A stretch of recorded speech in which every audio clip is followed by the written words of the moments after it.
Welcome to All Clear, the podcast that takes you beyond the rails. Brought to you by the team at Australian Jumping, this podcast dives into the stories, the people, and the horses shaping our sport. Whether you're a seasoned competitor or simply love the thrill of the clear round, All Clear delivers the conversations that matter. Hit subscribe and join us for a fresh perspective on the sport you love.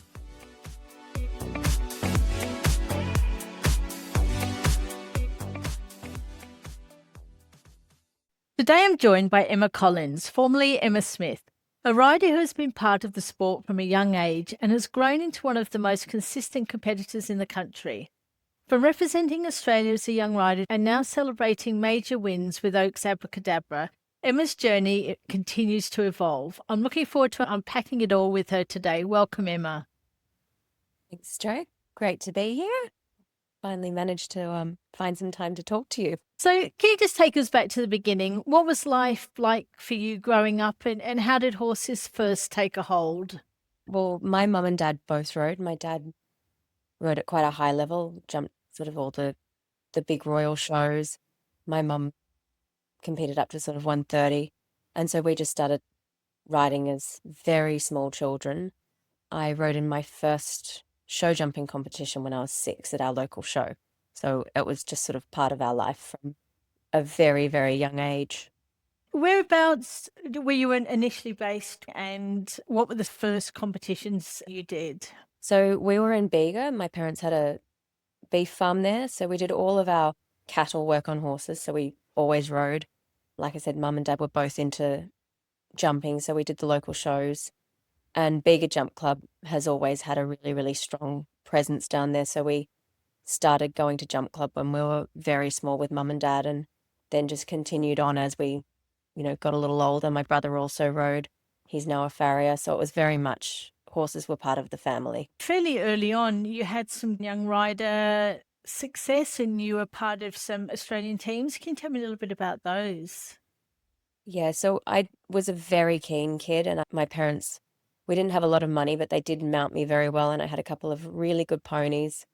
And not so long ago, we were at dinner, and I sort of made a joke that my career had really peaked in juniors. I was a very competitive junior, and I got to go on a team to South Africa. And we're still friends with a lot of the kids that we grew up with. Like there was a big group of us: Coco Miles, Jamie Winning, who I now work with, Aaron Hadlow, he was on the team, Sheridan Manuel, he doesn't ride so much, but his wife Nicole does. So there was a really big group of juniors that rode the whole way through juniors and young riders, and we've all sort of remained friends to this day. And now we're all having children, and I think probably some of our kids are going to go on ride. Who knows where that's going. So some of the international experiences you had early on. So I just did one junior team. I did a couple of Trans-Tasman ones in Australia, but never actually went to New Zealand. But a team of us went to South Africa for a week, it was a pretty wild experience because South Africa is very different from Australia. And I think we might have won the teams there, but it was just a really fun week. It was sort of like being on school camp with the rest of your kids. The other thing that we did as kids that was really fun was Australia hosted the Youth Olympic Games. And so there were 3 Australian teams. So basically everyone that was sort of riding in juniors got to be on a team. And we all stayed at a boarding school. It was like school camp with your horse friends. And we all did a teams event on borrowed horses. I think the South Africans came, the Kiwis. So there was a good bit of sort of international experience there, and sort of getting to know some of the Kiwis, and a lot of them are still riding too. So it was a really cool time to come up through juniors. What were some of the important horses in those early days for you? Oh, I think the standout was absolutely Ginger Meggs, my pony. To this day, pound for pound, he's probably the best horse I've ever had. He was 14 and his track record was unbelievable. He was just a really careful, fast, brave pony, and he jumped the big juniors. I sold him onto Monty Barrett. She went on to win an Australian junior title on him. He was just amazing. And then at the end of riding him, I was sort of getting a little big for ponies. I bought a thoroughbred called Noble Tenor from our local butcher, and his dad was the local racehorse trainer. He was just a lovely horse, and he was my first sort of Grand Prix horse. He jumped part two at Sydney, and got me some really good miles in mini prix and some of the smaller Grand Prix when I was sort of 16, 17. Unfortunately, he broke down. Like, he'd had 40 race starts. His jumping career wasn't probably as long as a horse that hadn't galloped for 7 years of his life, but he also got me a really good introduction into those big shows in the big classes. So let's talk about meeting Josh. How did you meet Josh? I met Josh at Wodonga World Cup show on a bit of a drunken night at Taco Bell's, and anyone that's been to Wodonga World Cup show will have probably been involved in a drunken night at Taco Bell's. And we've sort of been together ever since. And so I think that was 2012. And then we sort of got quite serious fairly quickly. We moved in together in 2013 and then started MCO together at the start of 2014. I was riding track work to make ends meet. Josh was breaking in racehorses, so it was predominantly thoroughbreds with a few jumpers on the side.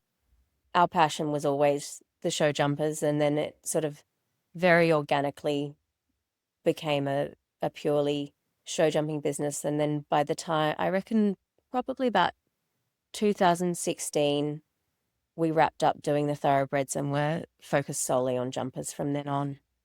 You think you were both equally as ambitious right from the start? I think Josh perhaps is more ambitious than me.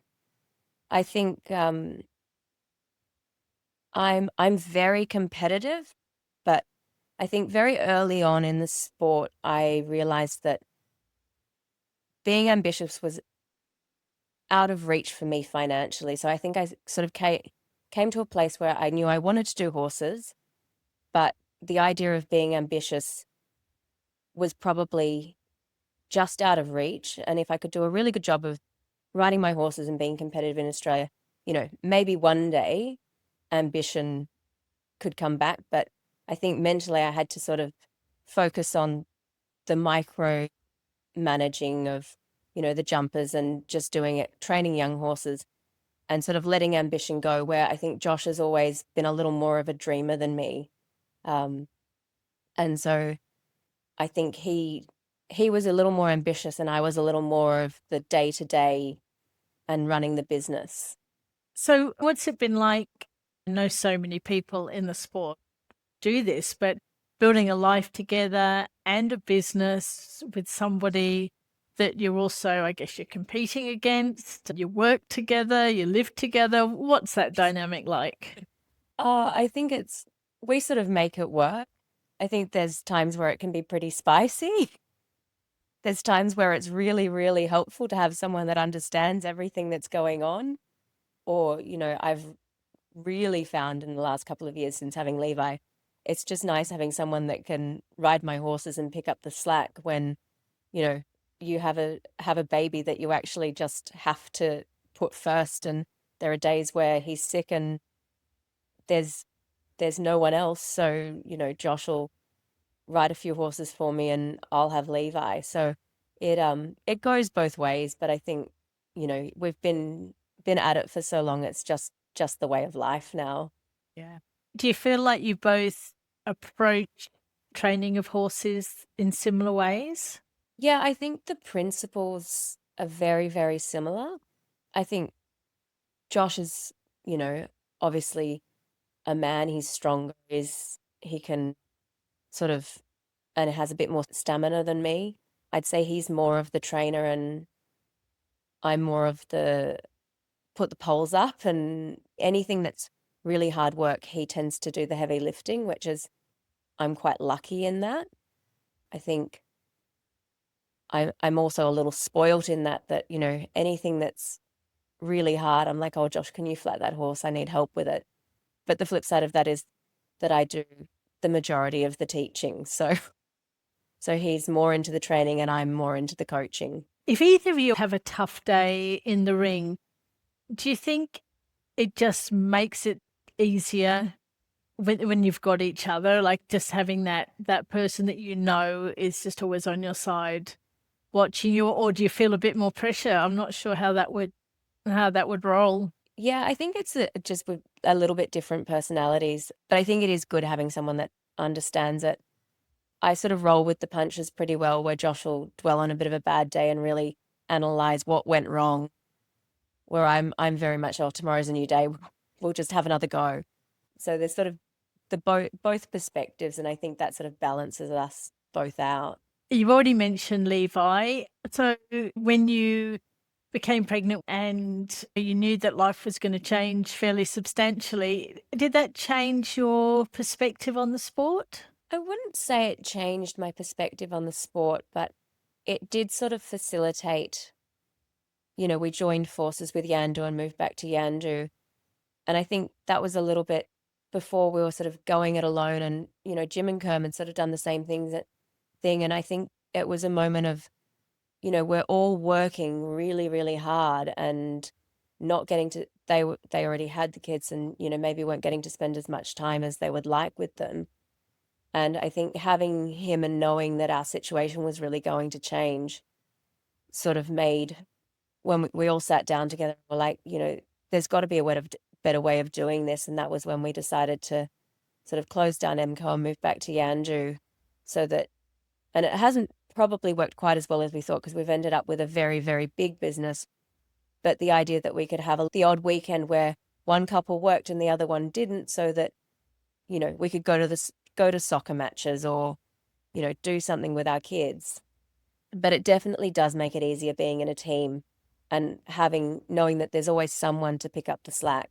We're obviously spread very thin at the moment because Jim's overseas, and, there was a period of time where Josh and Kerm were overseas, but it also allows that to happen. So it's definitely, I think, changed both couples, our perspective of being able to create a balance and having a bit of a community and giving the kids much more time than they would get if we were still at it, doing it on our own. And it must be nice just being around people with kids of similar ages as well, same interest and same location. Yeah, there's a good little group of us, and in the Hawkesbury in particular, and certainly when we were based at the Oaks, it, I think, would have felt quite isolating being down there with Levi on my own. My best friend Mel is a client of ours. She lives down the road. She's got a son the same age. Jim's got her two boys that are slightly older, but they're all really good friends.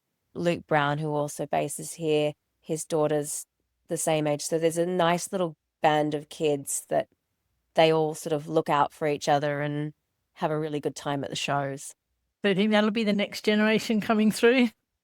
It's definitely possible. Levi really likes golf and tennis, and I think that's also a really good idea. But I think if we can just teach them all to walk, trot, and canter and be safe around horses, then if they want to get into it, well, they've definitely got the tools to do so. Yeah. So did you ever question whether you would return to riding at the same level after Levi? No, as a rider, never really had any fear. I don't know whether it's because I started so early, and certainly in my I don't get particularly nervous. So in my coaching, I find that hard to relate to. But I don't think there was ever a question of if I'd return to the level. I guess there was a question of if I, getting to that high level, you've got to have a certain level of horse. And when I was pregnant, I had my sister-in-law's horse, Cordelia, and I'd handed her back, and I'd sort of had no intention of, taking the ride back off Rachel. So it was just a question of, if and when a horse that competed at that level landed in my lap again, not really knowing that Abbie would end up doing for me what she has. And the mental side of things, which doesn't sound like that was a problem for you at all. Physically, what was it like physically getting back into, I guess, what you would consider your peak? It was very shape. humbling because I've always ridden and I've always been quite fit. And the first month back riding, I was floppy. I gave spur marks to horses because I couldn't keep my legs still. I spent a lot of time off the horse running. I've never been so unfit in my life. The whole having a child thing, it seems ridiculous that you're required to become as unfit as you possibly can to then do possibly the hardest physical thing you can do, which is to give birth. evolution has really, really let us down there. But yeah, the first month back riding was pretty hard work, but it does come back. And I guess it's like riding a bike. When you've ridden your whole life, it comes back pretty quickly. But it definitely wasn't the most pleasant month of riding I've ever had, that's for sure. So on a daily basis now, how do you juggle being a mum, running the business, coaching, and also competing your own horse? We've got a really sort of pretty tight ship, very good timetabling. Levi does daycare Monday, Tuesday, Wednesday. So those 3 days I'm sort of fairly free. He's only 2, so I try not to leave him for the whole day. He goes at about 8:30 in the morning, and then I try to pick him up between 2 and 3. And we've got a great team. So my horses, there's always a list on the board of what horses are going to be worked and what times around lessons, where organization is the key to getting it done. Since Jim and Kerm have been away, I've actually got Clem Hughes coming in to ride my own horses, because we've still got a lot of client horses that myself and Josh need to ride. So she's been coming in working my own horses for me 2 to 3 times a week, just to keep the fitness and the flat work going. And then I work their jumping schedule around that. But organization is key. Before we jump back in, a quick thank you to Divas Beverages. Their support helps keep events, riders, and conversations like this one happening across the country. So next time you're celebrating a clear round or a great weekend away, raise a glass to the people who help make it possible. Divas Beverages. Now back to our guest. Well, let's go on and talk about Abbie, Oaks Abacadabra. How did she come into your life? I saw her as a 5-year-old.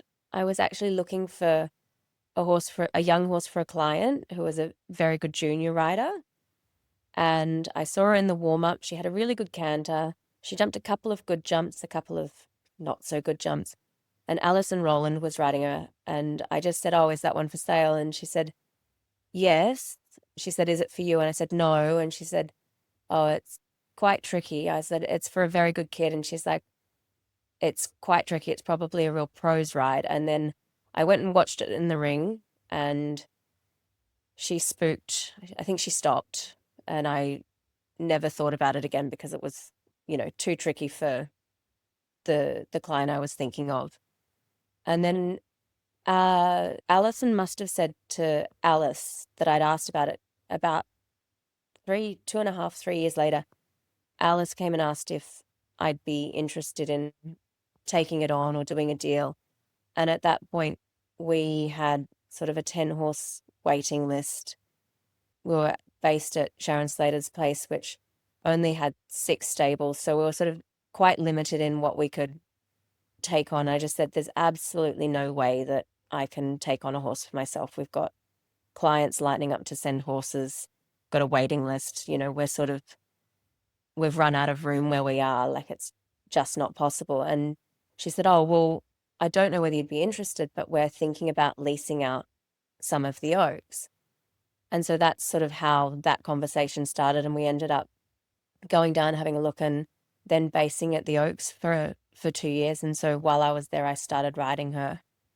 And then after I moved, I think I rode her for a little bit longer, and we sort of had a conversation about whether we thought we'd be able to sell her. And she's quite quirky. And I said to Alice, I don't think I'd be able to. Her most difficult time is at home.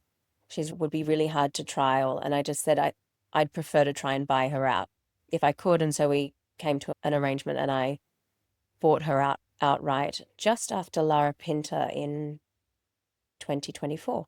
So what was it about her? You said she was tricky, but there must have been something that you saw in her to want to, buy her for yourself. Yeah, she's very, very forward. She's quite strong. She's got that really, really good big canter, but it's a lot to manage. And she's very, very sensitive. And she is, as she gets older, becoming, a little easier and a little less tense. But for a lot of the time in my first year of riding her at the Oaks, I just walked and trotted. I didn't even canter, just walked and trotted until she was relaxed. And then when she was relaxed, I'd take her back to the stables and put her away. And I didn't jump very much at home because she'd get really fierce jumping. Occasionally I'd trot some cavalettis, but lots of really, really slow, small work, just getting her to be relaxed. She was always actually better at the shows than at home. But I always liked the feel of her. She always had really good power. She was always careful, almost too careful. And she was very spooky. One of the first shows I took her to, Alice had actually come to watch, and she dumped me in the first feint. She spooked it. There was a pile of jumps behind and dropped me straight in it.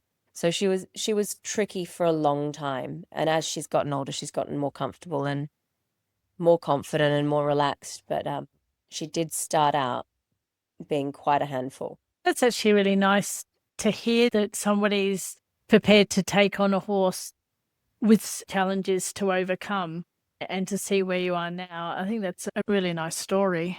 Yeah, I think I always felt that she had a great canter and a great jump. I think if she hadn't always given me the feeling that she was going to be a really good horse, I probably wouldn't have bothered. And we always had a really good rapport. Like I spoke about, I sent Cordelia back to my sister-in-law.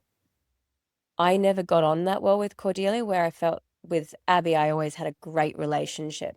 And to be fair, I never thought Abbie would be nearly as good a horse as what Cordelia was, but I really liked her. So when did you think things really turned around? You had the massive win at the Boneo World Cup, and before that you were in Wallinga. But was it before that you sort of felt that things really started to click in competitions? Not really. And I was still pretty doubtful when I entered her in the World Cup at Boneo, but I'd done nearly 2 full years of mini pre, and she'd been really consistent. There were, occasionally she had a little period where she got a little spooky again. 12 months prior, she was really spooky in the indoor and not so good at Waratah in 2024. But then she'd finished the rest of the year really good. She'd been good at Waratah last year, not so spooky. I think she had a fence down in the Riders' Cup, but she jumped really well there. She went to Wallinga and was really, really good. And I'd sort of had a conversation with Jamie on the arena that, maybe it's time I just stepped her up and see what happens, because, she's done enough miles now and she felt great. If she was ever going to, be able to jump a World Cup, maybe now was it. And we knew that Hudson Craig was having his first start. Jim was having her first start on Lady. It was pitched at 155, so maybe wasn't going to be such a smack in the face. So I had to run around trying to get a passport for her, because I only decided after Wallinga that, yep, I'm going to try and have a start. So we actually had clients bring my passport from the Southern Highlands up to be signed by the vet, and then they took it back, and then they flew the passport for me back down to Boneo. So without the Telfords helping me out there, it never would have happened. And then she went to Boneo. She jumped great the first day. She's fitter now than she was, but at that point she wasn't that fit. So I was finding that day 2 of the show she was better than day 3. So I gave her the middle day off and then just jumped the World Cup on the Sunday. And she just came out and jumped a really good clean round, and then she jumped a really good clean round in the jump off in it, and she's naturally quick. So I did the shorter turns, but her natural speed sort of helps her out there. And then I was just fortunate enough to have no one catch me. And yeah, she got a win. That was pretty special, that win for you. And I guess to have all the team around you, I think that must have made it even more special. Yeah, it was a really nice day. And, the clip capture girls had happened to Mike up Bryden, who does most of the work with my horses. And he also, when we moved in, Abbie didn't like Bryden because he's sort of a bigger, intimidating guy. And he really worked hard for a long time to make friends with her. And now they're really good buddies. So, so having him mic'd up, Gabby Chugg said, he sounded like the Dean Boxall of show jumping. But I think he was almost more excited than I was, because he's, been with her for the last 2 years and knows how quirky she is. And for her to come out and do that in her first World Cup was very special. This episode is proudly supported by Mr. Breeches, and we sincerely thank them for backing the podcast and our sport. Mr. Breeches is an exclusive menswear range of workwear and competition breeches, shirts, socks, and caps. Masculine, comfortable, and durable clothing. The brand for all male equestrians. Visit their website today at mrbreeches.com. Now back to our guest. And then at the beginning of this year, you guys went out and were part of the winning team at Magic Millions. There was a lot of comments. What an incredibly great round you guys had. That must have felt good. I think the teams classes, they always put a little more pressure on you to do well because you do have a team relying on you. And I was in that anchor rider position. And I knew I had the two boys coming back. I actually was faster than I thought I was. But I'd sort of walked the course and planned to do the inside turns. There were a couple of lines you could do one less stride in. So I planned on being slick. And she was very slick, and we left everything up. And then again, we just had to sit and wait and see what the others decided to do. But it was her third year at Magic Millions, so I sort of knew that she is always good there, which is interesting for such a spooky horse. But I think she likes the real stadium arenas where there's, a good barrier. She's a bit of a flight or fight instinct. She's a flight animal, and if she's out in the savannah and she thinks a lion's coming for her, she's really on alert. When she feels like she's got a stadium, I think she feels a bit more secure, and she's always good there. So I did know that I could put a little bit of pressure on her to be fast. You mentioned a little bit of pressure on yourself as well as part of the teams. Is it something that you enjoy, teams competition? I do like a teams. I'm competitive by nature, so I like competition, but the teams competition is always fun. And I think, when there's a good amount of prize money up, that also, adds a bit of pressure because you really want to get it. So the Magic Millions is a really fun event, and it's always down to the last round of riders. It's always very close until you get into the final round. So it's a good spectator event as well. Yeah, it is. It definitely is. So after Magic Million, you come back to Sydney, and then you're back down at Boneo, and you won the Grand Prix at the GDP Classic. So you're sort of nailing it at the moment. Yeah, she has been very consistent, and I'd sort of always aimed to have her ready for Boneo. So she just jumped the 130 classes at SJA the week before and had a really easy show. She's been a little fierce after really lighting it up in that teams event, and I don't know that doing my lap of honor with a team of 4 horses was great for her calmness. She's been a little more wired than usual, so I had a little more horse than I intended in the teams event, and she actually had a couple down, just getting down the lines a bit too well. So by day 3, I was just a little more on to really making sure I had a waiting in the start of the line so I didn't run out of room. And she's always careful. So if I give her a good ride, you sort of know she's going to do a pretty good job of trying not to touch the fences. So then she jumped a nice clean round. And then again, she was just quick enough in the jump off to hold off the rest of the competitors. Are you somebody who celebrates the wins, or do you just move straight on to the next goal?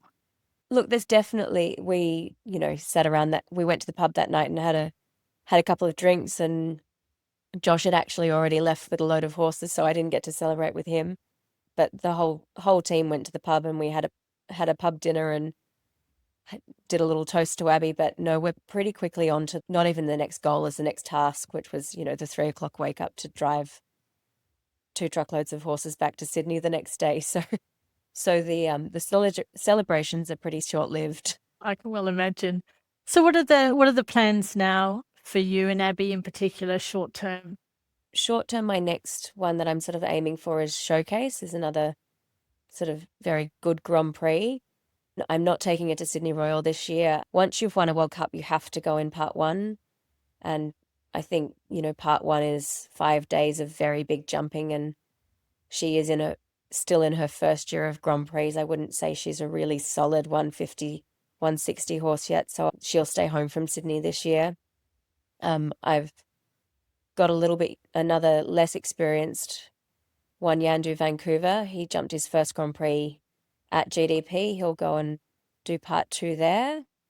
And then hopefully I'll have him ready for the Grand Prix also at Showcase. So Showcase is our next sort of big event on the calendar, apart from Sydney Royal.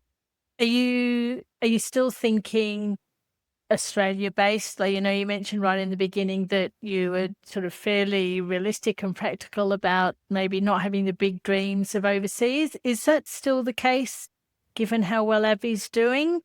For the moment, I don't think she's an Olympic horse or a WEG horse. I think she's a really good Grand Prix horse here.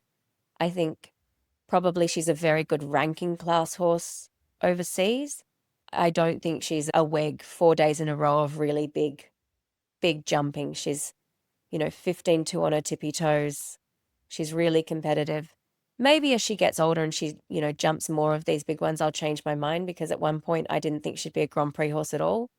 But I'm just going to do my year here, set my goals for the classes that I would like her to do well in. And if she ticks all those boxes, and by the end of the year I'm thinking that she is, more than a Grand Prix every couple of months horse, then, maybe the goals change. But, for her, I'm pretty real. I really look after her. I want to keep her confident. And she's a little mare that runs on confidence, so I don't want to ask more than she can give. No, fair enough. You mentioned again at the beginning that you do a lot of the coaching. Is that something that you really enjoy, coaching side of the business? I do enjoy the coaching. I think it's very good for your riding. It really makes you think about, because you're seeing mistakes and how to correct them and communicating it in different ways. It's really good. Jim and I work really well together. Quite often we'll say the same thing in a different way and it'll land differently with different people. So it is really nice coaching in this bit of a team environment where it makes you think about the different ways to deliver something to get the same outcome. So I do enjoy the coaching and the mental aspect of that, of asking the right questions to get feedback of the people you're coaching, how they feel things are going, and how that affects how you tell them to do something. I do enjoy the coaching. I'd probably prefer to just ride. Riding's my number one passion, but I do like the coaching and like working with a lot of our riders. It seems to me that marketing horses is challenging, and that there has been no quick and easy platform dedicated to connecting performance horses with potential new owners. So I developed Pro Horse Match to do exactly that. Based on the concept of a dating app, you can save your preferences, e.g. discipline, competition level, pedigree, age, price range, etc., and receive email and push notifications when a horse is listed that meets those criteria. Most importantly, listing a horse is quick and easy and can be done in less than a minute. The in-app chat is a key feature of the app, allowing for a real-time discussion between sellers and potential buyers to determine whether contact details are shared and the conversation should be taken offline. It is currently free to list with no payment details collected, so I encourage you to visit prohorsematch.com and join the hundreds of users already registered and check out the quality horses listed. Now back to our guest. I was going to ask you if there's any advice that you might give to your 18-year-old self, but maybe wrapping that up all in one, is there any advice that you would give to young riders that are, I guess, hoping to be where you are in the sport today? I think the biggest thing is, and I didn't have a lot of access to coaching, but get as much coaching as you can, educate yourself. I'm not brilliant at teaching flat work lessons because I haven't had a lot of it. And as I've gotten older and learnt more about flat work, I've gotten much better at teaching the flat work. But I think education, the more you know about the sport and understanding the sport, understanding the rules of the sport, that's a big thing that, when you're teaching kids, quite often they'll just make a mistake purely because they don't, you've come to your lesson and when you make a mistake, you repeat the whole line. I've had, little kids that have made a mistake and gone back and jumped the whole line and been eliminated. So, learning all the rules, that's a really, really good place to start. And the more you know about the sport, the more you know about horses in general. I think education is one of the most important things. Getting as much education as you can about show jumping. And you probably know, Emma, that there's a tradition that we have on the podcast that each guest leaves a question for the next guest without knowing who that guest will be. And I actually realised I forgot to give you the heads up about this, but we'll see how we go. But your question comes from Todd Hind. Todd was my first ever friend. Your first ever friend. Yeah, when we were 4 years old. This is perfect then, because he would like to know, what do you think the priority is here in Australia for the next 6 years leading into the Brisbane 32 Olympics and beyond? Oh, that's a good one. I think putting on better quality shows is a really, and there are a lot of committees doing their absolute best to try and facilitate that. I think it would be really great for show jumping to find some more corporate sponsorship, and putting on better quality shows is definitely part of that. And I think trying to facilitate more overseas exposure.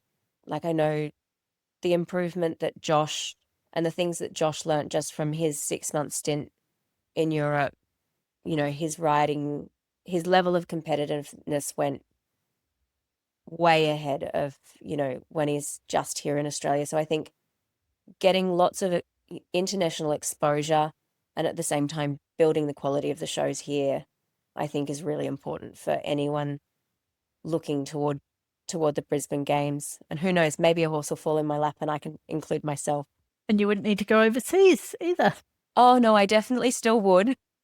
I think that international, what Billy's over there at the moment, Jim's over there, just the level of competition. Like, you look at the Grand Prix and they have, 40 starters, and we just don't have that level of competition here. There's not the depth of horses or riders for anyone here to get the experience. I think competing internationally is really important if you think you're going to be aiming at one of those big games. They're making a big difference having some of these international course designers come out more regularly as well now. Absolutely. It's really, really interesting when the international guys come out. And we've got some great course builders here, but because they're working with that different caliber of horse and rider week in, week out, the first thing you notice is the times are tighter. Quite often the lines are just a little bit more technical. It's really, really good. We all try and go to the shows when we know there's an international course designer there, because as a rider you pick up different things that they're doing overseas that maybe you can implement in your training at home. So it's really, really good when we do get to work with international course designers. They obviously have to assess the situation of where the horses are and the riders are in the classes that they're building. Do you think they do a good job of that? Yeah, I think in general they do a very good job of that. And, the shows are generally set up in a nice way that there's some height classes the first day so they can get a good sort of feel for, and they all come in and do something fairly simple the first day. You getting to know the horses and the riders and just getting a feel for, what's here. But Frank Rothenberger built the Showcase Grand Prix last year, and he said, it was equivalent to a sort of tough 2-star Grand Prix overseas. Well, the WEG is a 5-star, so I'd say that's about where, Australia's at 2-star, 3-star level in our bigger Grand Prix. And it's why, horses or riders that want to do those big, the WEG or the Olympics, they really do need to go abroad and get the experience at that 4- and 5-star level to feel really comfortable going to one of the games. Yeah. Because I guess when you've got a class here, if we've only got a Grand Prix class of, say, 25 riders or so, there might only be 5 or 6 that could handle even the bigger or the tougher tracks that the designer might want to build for that class. Yeah, absolutely. And that's just we're a small country that have only been breeding horses for 50 years, so we've got a little catching up to do. Yeah, you look at the 2-star at Centaur, there's 80 horses entered in the first day. So it's just a depth of numbers that we just can't replicate here. Have you had a chance to think of a question you'd like to leave for the next guest? What's your favorite horse and rider combination of all time? Okay, I'll pass that on. That's great, Emma. Thank you so much for your time today. I really appreciate that you've taken the time to have a chat. And I think that was great. So I'm sure people are going to really love this episode. A lot of people asked for you in the social media post I put out. So I'm glad we finally got around to doing this. No worries at all. Thank you.